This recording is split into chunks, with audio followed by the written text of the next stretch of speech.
Bon, ensuite, un très grand classique des vidéos FAQ, j'ai une question qui me demande donc combien est-ce que je gagne sur YouTube. Salut à tous, c'est Ledron Family, j'espère que vous allez bien. Aujourd'hui, à l'occasion des 10 000 abonnés sur la chaîne YouTube, je fais cette vidéo FAQ pour répondre à toutes vos questions. Ça permet de mettre quelque chose au clair, de faire une petite transition avant les plus gros projets de la chaîne, et puis c'est toujours un plaisir de vous avoir en face cam. Alors c'est parti, on perd pas plus de temps. Première question. Alors, première question, est-ce que tu penses qu'un jour la vidéo deviendra plus qu'une passion pour toi? Franchement, question hyper intéressante parce que je pense que beaucoup de créateurs de contenu peuvent se poser la question, si imaginons un jour on a assez de renommée pour pouvoir en vivre, est-ce que je ferai que ça? Sincèrement, la question est intéressante à poser parce que d'un côté, toutes les études que j'aurais fait, etc. m'auront servi à rien entre guillemets puisque j'aurais pas de métier par la suite, etc. Donc moi personnellement, l'idéal ce serait en fait d'avoir un métier à côté puisque j'aimerais quand même devenir architecte et pouvoir en fait tenir une chaîne YouTube à côté. Ça ce serait vraiment l'idéal parce que faire que la chaîne YouTube, alors ça me permettrait forcément de faire beaucoup plus de projets, d'avoir beaucoup plus de temps, mais est-ce que je m'épanouirais forcément dedans? Je ne sais pas.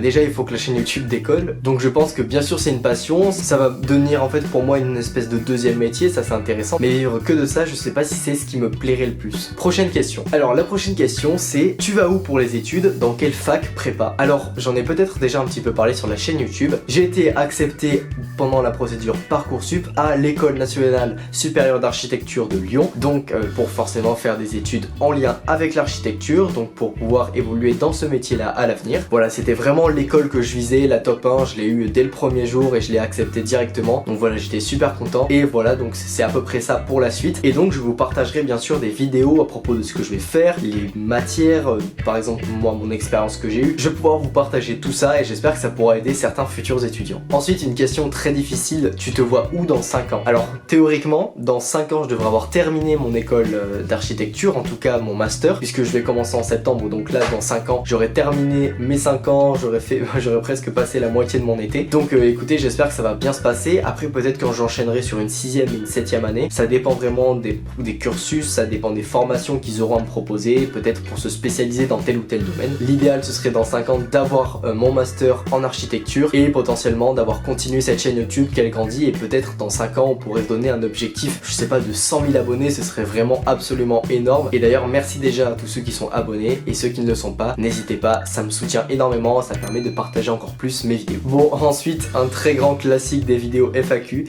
j'ai une question qui me demande donc combien est-ce que je gagne sur YouTube. Alors, t'as l'air plutôt bien renseigné parce que je gagne de l'argent sur YouTube depuis un mois, puisque j'ai eu 18 ans il y a un mois, ça facilitait les procédures. Mais voilà, pour l'instant c'est absolument ridicule, c'est à peu près une vingtaine d'euros par mois, mais c'est déjà ça. Au fur et à mesure, en l'accumulant, je vais pouvoir le réinvestir dans du matériel pour les vidéos, donc ça c'est top. Et d'ailleurs tout ça c'est grâce à vous, donc merci encore une fois, et tout ça ça va être réutilisé pour produire de meilleures vidéos, donc vraiment ça va vous être redistribué. Mais voilà, donc petit à petit on se fait un petit peu d'argent sur YouTube et j'espère que ça va grandir au fur et à mesure et qu'on pourra donc investir dans vraiment de plus gros projets. J'ai quelques petites idées, quelques projets en tête, mais ça on verra une fois que j'aurai atteint un peu plus de moyens. D'ailleurs, super bonne transition parce que j'ai eu la question, quel avenir pour la chaîne YouTube? Maintenant que tu as 10 000 abonnés, tu dois bien avoir d'autres projets en tête. Alors quel avenir pour la chaîne YouTube? Eh bien je vais continuer à faire ce que je fais, mes vidéos. Alors du coup il va y avoir maintenant les vidéos en rapport avec l'école d'architecture qui vont être en plus, donc ils vont un peu remplacer celle de la STT2A, donc c'était ma filière au lycée, donc ça va faire encore plus de vidéos. Je vais bien sûr continuer mes projets manga, n'hésitez pas d'ailleurs à aller les voir, j'en ai un que je fais actuellement et j'ai déjà réfléchi à mon prochain projet où là cette fois ça va être une 40aine de pages avec une histoire de combat, donc ça j'ai très hâte de le commencer, mais d'abord on finit celui-là. Et puis des projets en tête, oui j'en ai forcément. Après qu'est-ce que je vais pouvoir intégrer à la chaîne YouTube? Peut-être des formations, peut-être plus de live, peut-être proposer une marque de vêtements, enfin j'ai plein de projets en tête et j'espère que ce sera réalisable, mais ça on verra un peu plus tard. Pour l'instant je préfère continuer mes vidéos à mon rythme traditionnel et pouvoir vous proposer du contenu de qualité.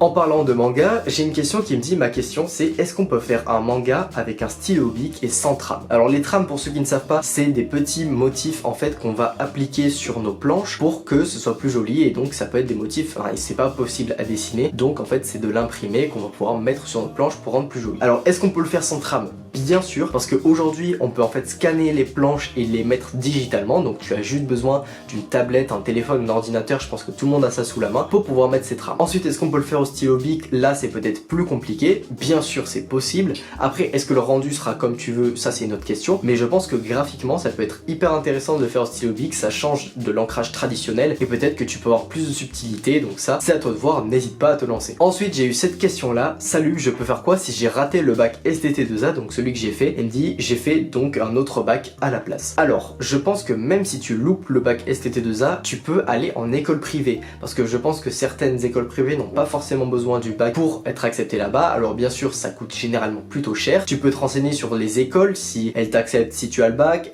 peut-être que certaines publiques le font aussi. Bien sûr peut-être que c'est mieux de le refaire, de passer ton bac et de l'avoir avec une bonne mention pour être accepté. Après à toi de voir selon les différentes formations, parce que tu m'as pas précisé ce que tu voulais faire l'année prochaine, mais en tout cas courage à toi, continue tes études et puis ça va forcément payer à un moment. Alors à la base, es-tu autodidacte ou est-ce que tu as toujours pris des cours de dessin? Eh bien depuis que j'ai commencé le dessin, j'ai toujours été autodidacte, j'ai appris par moi-même avec des tutos sur internet, en recopiant les mangas, les livres que j'aimais, et ça m'a permis donc de réussir à dessiner par moi-même. Les tutos sur YouTube aussi, ça m'a beaucoup permis de pouvoir m'améliorer, pouvoir comprendre certaines règles de dessin, etc. J'ai jamais eu vraiment de cours de dessin. Au lycée, on a eu un peu d'aide des professeurs qui nous expliquaient certaines choses, mais c'était pas des cours à proprement parler, on apprenait comment dessiner, c'était plus nous donner une méthode dont on pourrait se resservir après, mais c'était pas vraiment un cours où j'ai eu un seul professeur qui s'occupait de moi. Donc sincèrement, je pense que tout le monde est aujourd'hui capable de dessiner, surtout avec internet, c'est vraiment génial. Après il y a des livres qui existent aussi, mais avec tous les tutos qu'on peut trouver sur internet, on a vraiment de quoi faire. Et en plus il a complété son petit message sur Insta: je t'ai posé une question mais j'ai pas eu la place de te dire que j'adore ce que tu fais, n'arrête pas, ton style est insane et tes vidéos aussi.